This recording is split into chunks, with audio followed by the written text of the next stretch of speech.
Good morning, and I want to start out by saying don't be intimidated. A pine needle rim is actually really easy to sew on. I'm going to show you lots of tips and tricks, and it's really going to come together very quickly. So let's get started. Okay, I'm just going ahead and pulling 14 out so I can get started. This is how I like to get going with reeds. I'm going to start in the back, and I think I'm going to come out, and since I've knotted it, I can drop that knot into the back,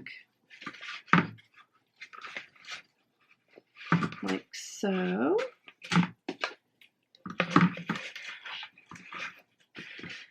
And I'm going to put the, I don't know what the end of a pine needle is called. I'm just going to put that end down like that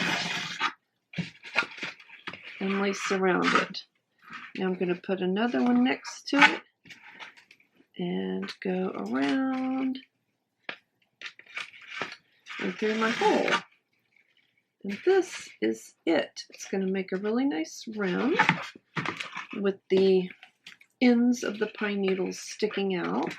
And I'm glad I did the holes this far apart because the ends of these pine needles are really long. And then as I lace, I'm just kind of adjusting them a little bit. And I know you're thinking, wait, if when I go around, will I run out of needle or what's going to happen?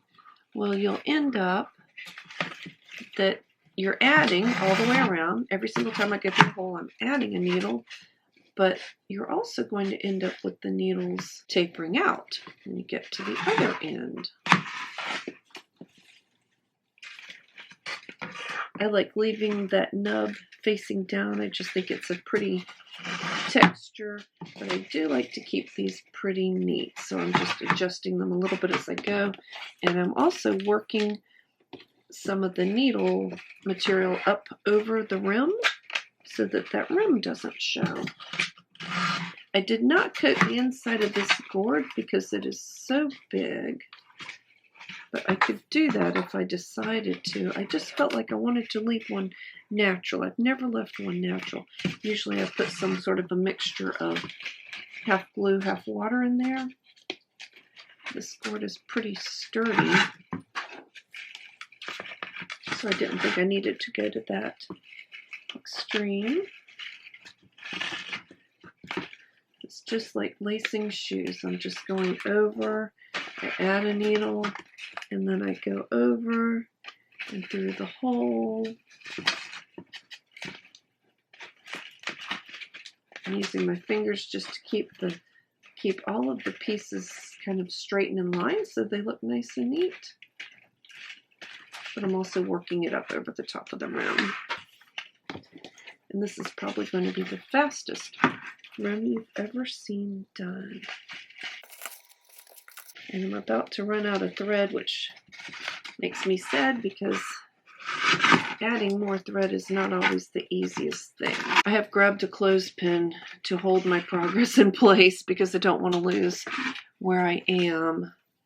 And now I need to strip out another piece of, I'm not sure if it's a black or dark brown, but it is so dark that it's making a nice contrast there. I really wanted to use black, but I guess I didn't pull black out. So you could pick whatever color lacing that you want, whatever thickness lacing that you want. You could use just about any material that you want. I think I'd like to experiment with taking some of the wild grasses that grow in the yard, some of the ones that I think in the past have been used for making rope. I'd like to take those and see how they would work as a weaving material. I'm just keeping this one fairly simple. All right, so I've got to cut my needle out of there because I put the dead end at the other end. It's a very big upholstery needle with a fairly big head. Actually, what works really great are those cross-stitch needles because you don't need a point anyway unless you're really splitting into the reeds. But the upholstery needles work well too. Wow, this thread is so thick it was hard to get it into there.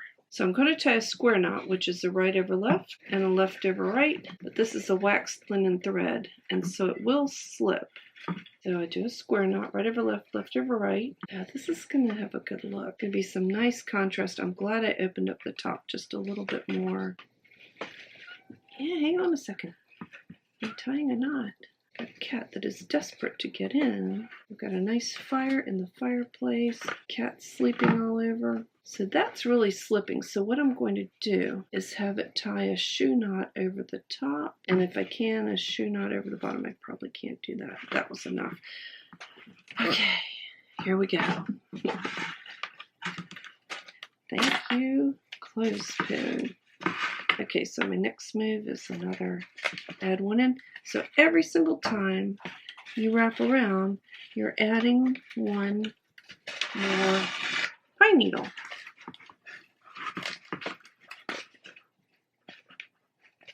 This one has super long tidbits, and I'm around the front now, so I'm adjusting them so that they all stick out about the same amount, just so it looks pretty uniform, especially since I was around the front there. So now I'm well over the top. It gets a little bit tricky now to make sure that you're carrying each of the pieces in the correct spot.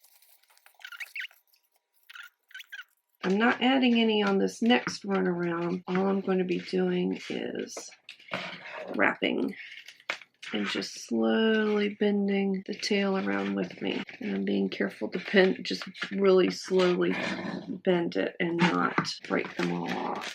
And I'm keeping them a little bit neat at the top just so that it looks neat, kind of making them line up.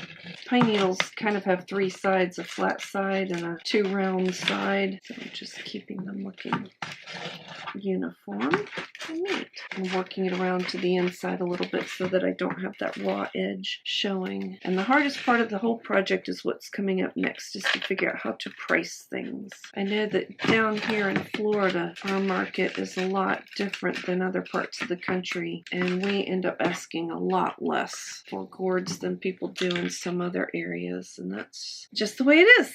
I'm using more of this than I thought, but that's okay. It was just one length that I split into four. See if I can thread the needle a lot faster this time. I used my fingernail just to flatten out the wax linen. The wax linen is so fat and it has a little bit of resistance. The wax, it doesn't actually want to go through here. Once I'm all done, I'll look inside and see if I can even see where the other ends ended up. And if they ended up somewhere where it really shows, then I'll trim them pretty close. Am I destined to pull the first knot out every time tonight? It almost seems like it. At this point, we're running 12 minutes on this rim, which is not that bad. So I tied the square knot, and then I'm tying an extra knot with the ends. And I sure hope all those fall somewhere neatly. On this round, some people like to capture those ends of the pine needles, but I'm going for a very definite naturey look, and I want those ends sticking out. And I did adjust them a little bit so that they were all the same length along here. Can't really see where the hole is, but I can kind of watch where the thread disappears, and it's in there somewhere. And I'm just carefully lifting the ends in the direction we want to go. I didn't even spray them with water. I'm just gently turning them, and I'm just making sure that they are rolling over the top. And we will still be able to roll it a little bit more in a minute here. Now we're going to start having the ends come through, but because we graduated them, we added one on every hole, then we're kind of losing the ends of one pine needle on every hole. And of course the 3 pine needles in the needle are different sizes, so it will taper out very nicely.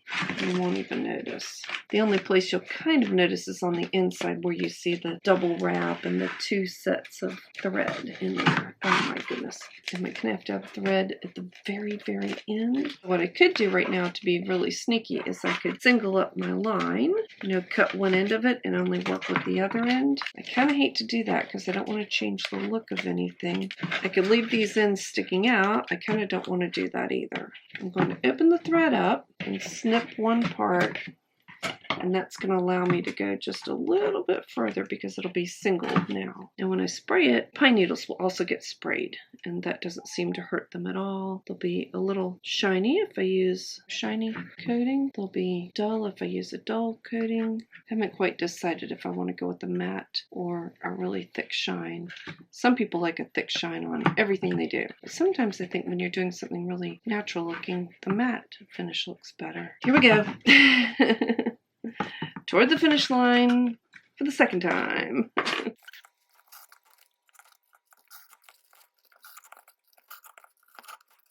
And now, since I've already got the lacing on the needle, I'm just going to go ahead and go around and use it up. Now, by going around again, I've got so much waxed thread on there that I almost don't have to knot it at the end, but I will.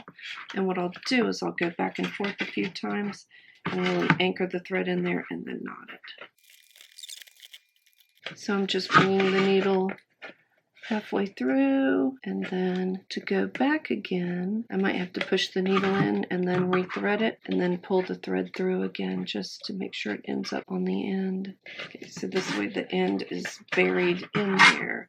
I'm going to go ahead and put my needle back in my case because otherwise I'll be looking for it later. All right, 21 minutes. That's not bad.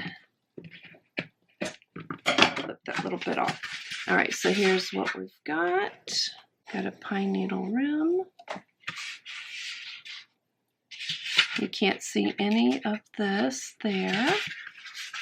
Now your gourd is starting to look absolutely gorgeous, and I would like to add that I only did one round with the pine needles on the rim, but you can always start back at a different spot and put a second rim if you think that it's just not thick enough, the proportions aren't right. It's so easy to add on a second layer. You just use the exact same technique and go all the way around again. Next, we're going to be coating and doing some final evaluation, so I hope to see you in the next video. I hope you're enjoying these. Please do use my links below if there's anything you want to purchase. I get a small commission possibly from some of your purchases, which helps offset the cost of me producing these tutorials for free for you, which I absolutely love doing. Can't wait to see how your gourd is going to look. See you in the next one. Bye!